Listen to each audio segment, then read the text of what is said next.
ഇവിടെ നടന്നുകൊണ്ടിരിക്കുന്ന ഈ ഉത്സവത്തിൽ ഞങ്ങളുടെ ഇന്നത്തെ പ്രോഗ്രാമിന് മുമ്പ് ഇവിടെ സിനിമാ താരങ്ങൾ ഗാനമേള അവതരിപ്പിച്ചു എന്നൊക്കെ പറയുന്നു. ഞങ്ങൾ കണ്ടില്ല. ഇവിടെ വന്ന് പാട്ടൊക്കെ പാടി എന്ന് പറയുന്നു പ്രശസ്ത നടനായ ശ്രീ ജയറാം. ജയറാമിൻ്റെ അതിപ്രശസ്ത ഗാനമായ പാടി അഭിനയിച്ച കൺഫ്യൂഷൻ തീർക്കണമേ എന്ന ഗാനമാണ് അടുത്തത്. ശ്രീ ജയറാം 5 സുന്ദരിമാർക്കൊപ്പം. പച്ചക്കിളിപ്പവിഴ പാൽ വർണ്ണമൊത്ത പല കൊച്ചുങ്ങളഞ്ചെണ്ണം നിൽപ്പാണു ശംഭോ,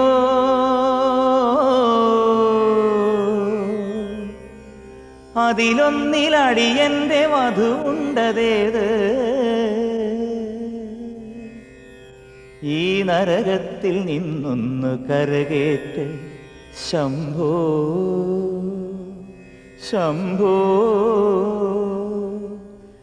ശംഭോ.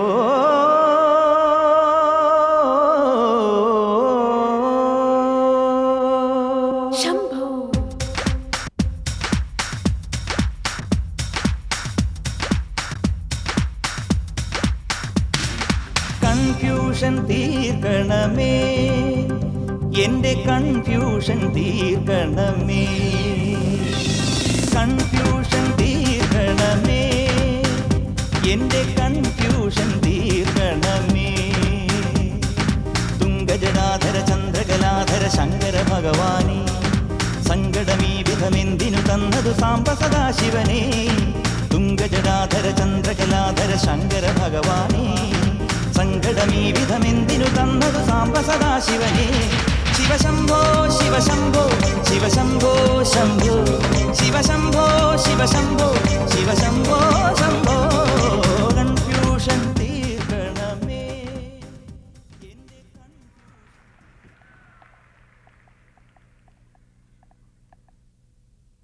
അല്ല, ഇവിടെ ഇപ്പോ മോഹൻലാല് വന്ന് പാട്ട് പാടി, അത് കഴിഞ്ഞ് ജയറാം വന്ന് അദ്ദേഹത്തിന്റെ പാട്ടുരംഗത്തിൽ വന്ന് ഇടപെട്ട് പിടിച്ചുകൊണ്ട് പോയി.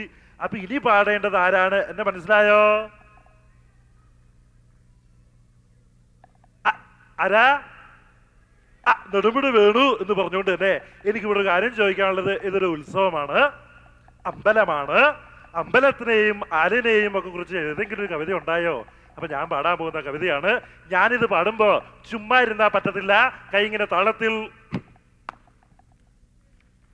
താളത്തിൽ കൊട്ടണം. സമ്മാനം മേടിക്കാൻ പോകുമ്പോ കൊട്ടേണ്ട കൊട്ടായി കൊട്ടരുത്. ഇങ്ങനെ തുടങ്ങാം. ആലയൽ തറ വേണം, അടുത്തൊരമ്പലം വേണം, ആടിന്നു ചേർന്നൊരു കുളവും വേണം. ആലയൽ തറ വേണം, അടുത്തൊരമ്പലം വേണം, ആടിന്നു ചേർന്നൊരു കുളവും വേണം. കുളിപ്പാനായി കുളം വേണം, കുളത്തിൽ ചെന്താമര വേണം, കുളിച്ചു ചെന്നകം പുകാൻ ചന്ദനം വേണം. നാടായാൽ നൃപൻ വേണം, അരികെ മന്ത്രിമാർ വേണം, നാട്ടിന് ഗുണമുള്ള പ്രജകൾ വേണം.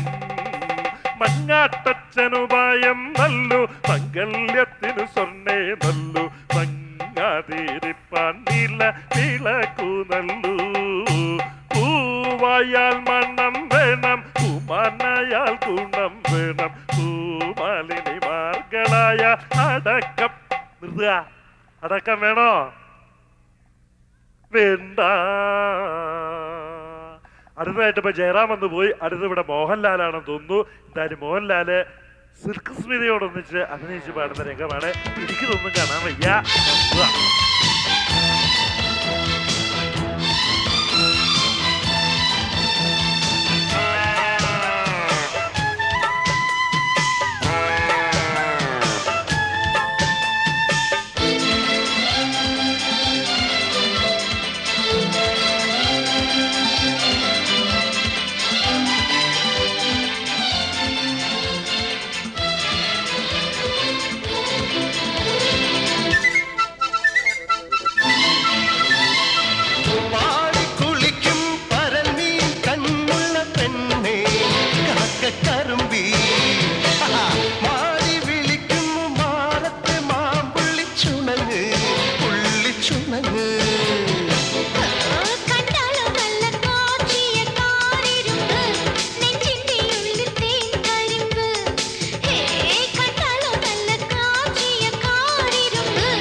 കൊഞ്ചടി കൊഞ്ചടി കൊഞ്ചടി കൊഞ്ചടി കൊഞ്ചടി കൊഞ്ചടി ആറ്റുമുത്ത്.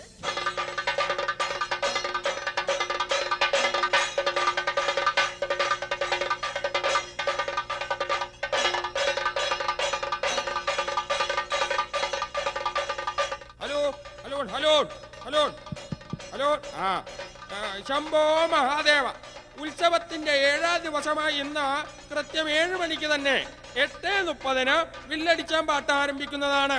ശംഭോ മഹാദേവ, ശംഭോ മഹാദേവ. ഭക്തജനങ്ങളുടെ പ്രത്യേക ശ്രദ്ധയ്ക്ക് വെടിവഴിപാട് നടത്തേണ്ടവർ കമ്മിറ്റി ഓഫീസുമായി ബന്ധപ്പെടുക. അർച്ചന ലക്ഷാർച്ചന നടത്തേണ്ടവരും പായസം, ഉണ്ണിയപ്പം, അരവണ എന്നിവ വേണ്ടവരും ഉടനെ കമ്മിറ്റി ഓഫീസിൽ കാശടച്ച് രസീത് വാങ്ങേണ്ടതാണ്. ശംഭോ മഹാദേവ. നമസ്കാരം. ബെല്ലാരെ ബെല്ലാരെ ബെല്ലാരെ. ഈ ബെല്ലാരെ എന്ന് പറഞ്ഞാൽ എന്താണ്? ഈ ബെല്ലാരെ എന്ന് പറഞ്ഞാൽ എന്താണ് അതിന്റെ അർത്ഥം? ആർക്ക് പറഞ്ഞുകൂടാ? പല ഭാഷകളിലും ബെല്ലാരയ്ക്ക് പല അർത്ഥങ്ങളുണ്ട്. എങ്കിലും നമ്മുടെ ഈ കഥയിൽ ഇവിടെ ബെല്ലാരയുടെ അർത്ഥം എനിക്ക് പറഞ്ഞുകൂടാ. നമ്മുടെ കഥ ആരംഭിക്കുന്നത് സീതാദേവി ദൂരെ ഒരു മാനിനെ കാണുന്നു. ലക്ഷ്മണനോട് പറഞ്ഞു, ലക്ഷ്മണ, എനിക്ക് ആ മാനിനെ വേണമെന്ന് പറഞ്ഞു. എന്തുകൊണ്ടാണ് പറഞ്ഞത്? ഓസിന് പോരുന്നെങ്കിൽ പോരട്ടെ, പെണ്ണല്ലേ. അപ്പോ നമ്മുടെ കഥയുടെ പേര് ശ്രീരാമ സീത ലക്ഷ്മണ മാൻ ചരിതം.